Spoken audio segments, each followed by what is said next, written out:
جارێکی تر فڕۆکە زەنجەکانی سوپای تورکیا بەردومانی ژمارەیەک ناوچەی سنووری باڵەکایەتیان کردەوە زیانێکی زۆری ماڵیان گەیان بە گونشینانی سنوورەکە.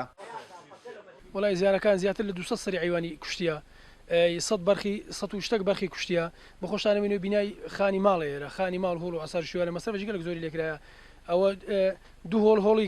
سێ هۆڵ هەر بەس هۆڵی گەوری لێ بێز گەلە و بینایی ئەبیننەوە سەب و مسەلعەمە ئەوان دیکە خۆڵ بوون خاپور بووینەوە حەسارەکی تقریبان 16 بە 12 لێبوو بە سندویچ پەنەڵی کرابوو هیچی نەمایەوە. ئێمە لە نەوتویەکەوە لێرانە مەڕدارین ئاوەدان بۆ ئێرانە ئەم عەسارەیە ڕەنجی چەند ساڵن کێشاوە تورکیا بێک دەقا ڕەنجی مەی هەم بردەوە چەند ساڵ ماندی بوون و مەڕداری بەخێوکردن و زەرور زیانش زۆری بەمەگەیان و هەروەها 50 مەتر لێرە لە شوێنی زادە دوورە ئەم شوێنە بردومانی کردووە زەرور زیانی زۆرمان پێگەیشتووە. لە بەردومانی ئەم جاری فڕۆکە زەنجەکانی سوپای تورکیا ناوچەکانی دۆڵ ئاڵان و بەراسکان و چیکان لە سنووری گوندی ئازادی لەسەر ڕێگای هامڵتۆن و گوندی گوندەژۆری سەر بەناحی حاجی وەمەرەنی قەزای چۆمان لە سنووری باڵەکایەتیان بردومان کرد. نوێنەرایەتی فراکسیۆنی نیشتیمانی کوردستان هاتووی سەردانی ئەو شوێنانەی کە دوێنێ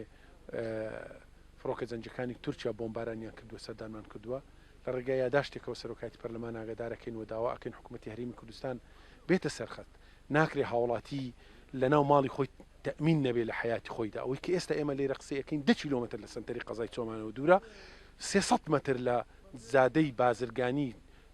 حاجۆمەران هەولێرەوە دوورە کە سنتەرێکی بازرگانی و ڕێگای بازرگانی ناکرێ هاوڵاتیەک لە ماڵی خۆی لە گوندی ئازادی لە حیاتی خۆی تەمین نەبێ ئەم گوندەیە بینی دەرگا و پەنجەرێ بە ماڵەکانەوە نەماوە بە حکومی بۆمبا بارانکردنی دوێنێەوە بۆی ئەمە حاڵەتێکی دەرونی زۆر خراپی دروست کردووە ئەم ناوچەیەکە جگە لەوەی کە لە ڕووی مەڕداریەوە خەڵک ئاژەڵ کاری مەڕداریەکە ناوچەیەکی گەشتیاریشە و ناوچەیەکی کشت و کاڵ و باغداریشە خەڵک لە حیاتی خۆی تەمین نابێ بەم شێوەیە. لە کۆی بەردومان و تۆپبارانکردن ناوچە سنووریەکانی هەرێمی کوردستان تەنها زیانی زۆر بەرخەڵکی سڤیل و گونشین و کاسبکاری دانیشتووی ناوچە سنووریەکان کەوتووە بەو هۆیشەوە ژمارەیەکی زۆری گونشینان شەهید و کەم ئەندام بوونە و هاوکات لەسەر ماڵ و حاڵ و زێدی خۆیان ئاوارە بوونە تا ئێستاش لەلایەن هیچ کەس و لایەنێک قەرەبووی زیانە ماڵیەکانیان بۆ نەکراوەتەوە. ماوەی چەند ساڵێکە فڕۆکە زەنجەکانی سوپای تورکیا بەردومانی گوند و ئاواییەکانی ناوچە سنووریەکانی هەرێمی کوردستان دەکەن. لە کۆی بەردومانەکان تەنها خەڵکی گونشین و سڤیل و بێدەرامەتی کوردستان کراوەتە ئامانج و سەر و ماڵ و حاڵیان وێران کراوە و لەسەر زێدی خۆیان ئاوارە و دەربەدەر دەکرێن. ئیسماعیل عوسمان، کورسات نیوز، باڵەکایەتی.